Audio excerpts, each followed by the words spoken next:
Hi, I'm Doug Boles, president of the Indianapolis Motor Speedway. Thank you for listening to Behind the Bricks. We're excited to bring you this exclusive and entertaining content about the world's greatest racetrack. Keep listening, and I hope you enjoy this episode.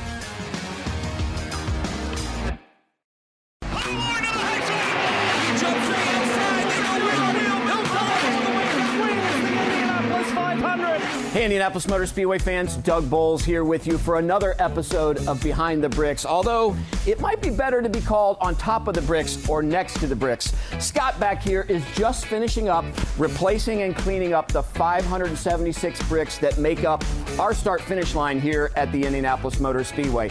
We wanted to give you a behind-the-scenes look of what we have done for the first time in almost 20 years in fixing up our yard of bricks. So it's not just those days in May that we're on track and busy here at the Indianapolis Motor Speedway. There's something going on the track about 275 days a year. So that means if you want to fix these bricks, you got to do it in the winter. Tyrone Garrison, who's our Vice President of Facilities for Penske Entertainment and the Indianapolis Motor Speedway, he and his team had to really think through how we do this, and we're under this structure because it's February. The challenge of working out here is with the racing season extending from, March all the way through November. To do a project of this type, we have to really focus on how do we do it during the cold season of Indiana, through the weather, and how do we give our contractors the ability to be successful. So when you guys were pulling these 576 bricks up, what's underneath these bricks right now? So there's a concrete base, and so part of the process was initially stripping out all of the bricks. We then had to make sure we removed the base to give us a nice stable surface to then reinstall all of these bricks using the proper materials, making sure that they hold up to the weather, the racing events, the traffic that goes over them from tours and from all the activity we have out here. So the heat's really important too, because you can't really do this work when it's cold, so you have to keep this sort of climate controlled in here. So part of it is the enclosure. That's the biggest, that's step one, is to get this thing enclosed, be able to control the environment, be able to keep it out of the rain, out of the cold weather, and do that through February, which is really challenging in Indiana. It's taken us about 2 weeks to get through all this, and we'll be ready to go for this season. So Tyrone is in charge of about 1,000 acres, but there's no more important 50-foot by 3-foot wide strip on this entire property than these 576 bricks right here. So most everybody knows the story. In 1909, over 63 days, we actually paved the Indianapolis Motor Speedway with 3.2 million bricks. And then Carl Fisher and the governor of Indiana actually put a gold, what they called a gold brick, in its start-finish line. Nobody knows where that one is today. But in 1961, Tony Hallman and Ray Haroon, our first Indianapolis 500 winner, put one in at the start-finish line as well, and you can see that one at the museum. And in 2011, A.J. Foyt and Mary Holman George put this brick in honor of the 100th anniversary of the Indianapolis 500, right here in the middle of the Yard of Bricks. So I'm standing here with Bud Tucker, who was a longtime welder and fabricator here at the Indianapolis Motor Speedway. He retired a couple of years ago, but not before helping us come up with the newest tradition at the Indianapolis Motor Speedway, and that's putting a brick in the racetrack for those drivers who win the Indianapolis 500 4 times. We got a chance to do it first with A.J. Foyt, but what's cool about this bronze brick is he's a bronze artist, and this is an actual replica of a brick, and you created the whole process, and this bronze brick was something that you did in your shop and here at the Speedway. Yes, that brick is unique to A.J. Foyt's bronze brick.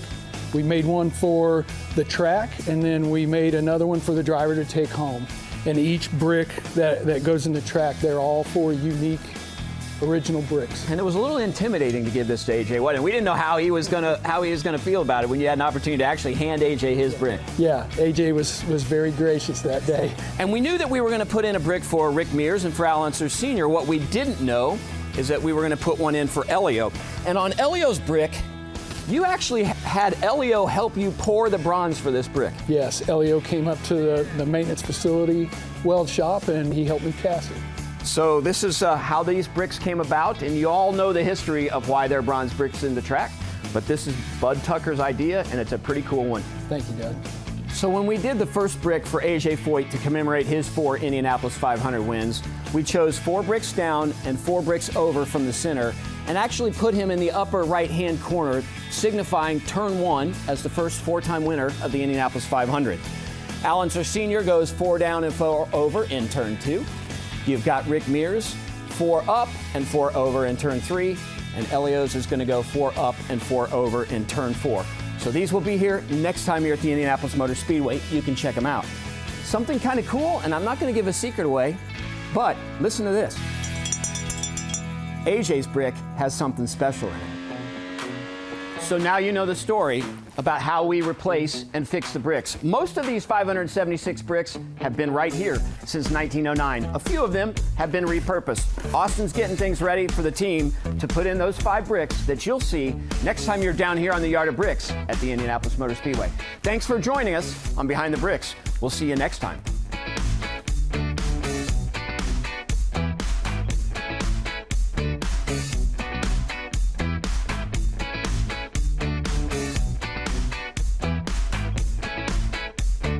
Three, two, one. Let's bring it on back. There you go, the new Yard of Bricks.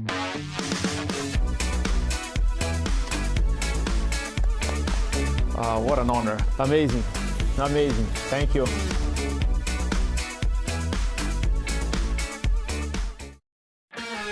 Thank you, fans, for listening to this episode of Behind the Bricks. We look forward to bringing you more exciting content about the Indianapolis Motor Speedway soon.